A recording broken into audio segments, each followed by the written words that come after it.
रहस्यमय शमशान। यह एक ऐसा स्थान था जो हमेशा से रहस्यों और डरावनी कहानियों से घिरा हुआ था।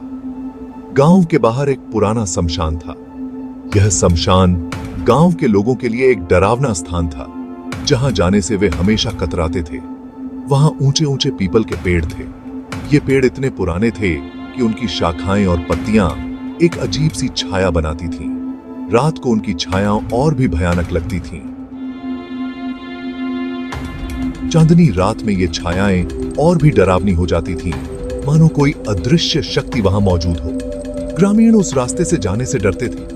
वे कहते थे कि वहां जाने से बुरी आत्माएं परेशान करती हैं।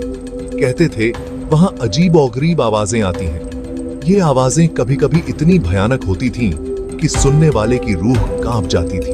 कभी किसी के रोने की आवाज तो कभी किसी के चीखने की। ये आवाजें रात के सन्नाटे को और भी डरावना बना देती थीं।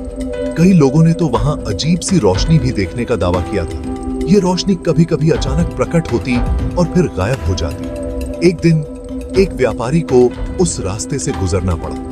वह अपने काम से लौट रहा था और उसे जल्दी थी।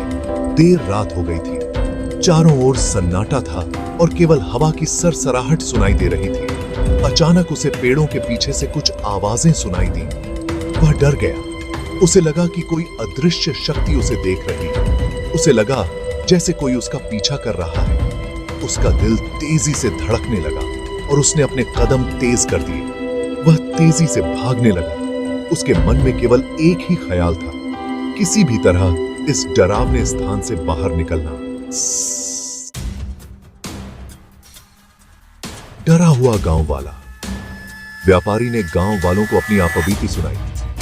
सब दहशत में आ गए। उन्होंने तय किया कि वे इस बारे में किसी ज्ञानी व्यक्ति से सलाह लेंगे। उसी समय गांव में भगवान बुद्ध का आगमन हुआ। ग्रामीण उनके पास गए और उन्हें सारी बात बताई। बुद्ध का आगमन। बुद्ध शांति से उनकी बातें सुनते रहे। फिर उन्होंने मुस्कुराते हुए कहा, तुम सब क्यों डरते हो? क्या तुमने कभी भूत देखा है?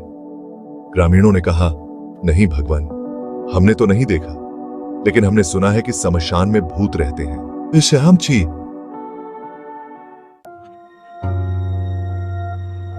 भूतों का सच। भूतों के बारे में कई कहानियां और मिथक प्रचलित हैं। लोग कहते हैं कि भूत अंधेरी रातों में सुनसान जगहों पर और पुराने खंडहरों में रहते हैं। बुद्ध ने समझाया, देखो, भूतों का होना न होना एक अलग बात है।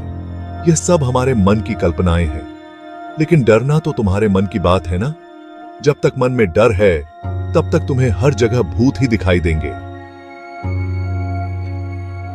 जब हम डरते हैं तो हमारी कल्पना हमें और भी डरावनी चीजें दिखाती है। यह डर हमारे मन की उपज है। उन्होंने आगे कहा, अगर तुम सचमुच भूतों से डरते हो तो अपने मन के भूतों से डरो।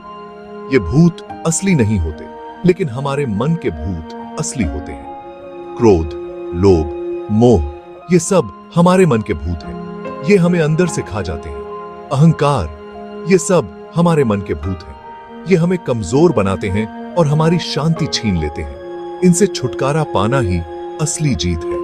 जब हम अपने मन के भूतों से मुक्त हो जाते हैं, तभी हमें सच्ची शांति मिलती है। हम अपने मन के डर का असली रूप। बुद्ध की बातें सुनकर ग्रामीणों को थोड़ी हिम्मत आई। उन्होंने महसूस किया कि असली डर तो उनके मन में ही था। उन्होंने बुद्ध से प्रार्थना की कि वे उन्हें भय से मुक्ति दिलाएं। बुद्ध ने उन्हें ध्यान और सदाचार का मार्ग दिखाया। प्रेरणा की रोशनी। यह रोशनी हमें अंधकार से बाहर निकालती है और हमें सच्चे मार्ग पर चलने की प्रेरणा देती है। उस दिन से ग्रामीणों ने अपने मन को शांत करना शुरू कर दिया। उन्होंने ध्यान और साधना के माध्यम से अपने भीतर की शांति को खोजा। धीरे धीरे उनका डर कम होने लगा। उनके चेहरों पर शांति और संतोष की झलक दिखने लगी। उन्होंने जाना कि असली सुख तो भय से मुक्ति में है। जब मन में शांति होती है तो जीवन में हर चीज सुंदर लगने लगती है।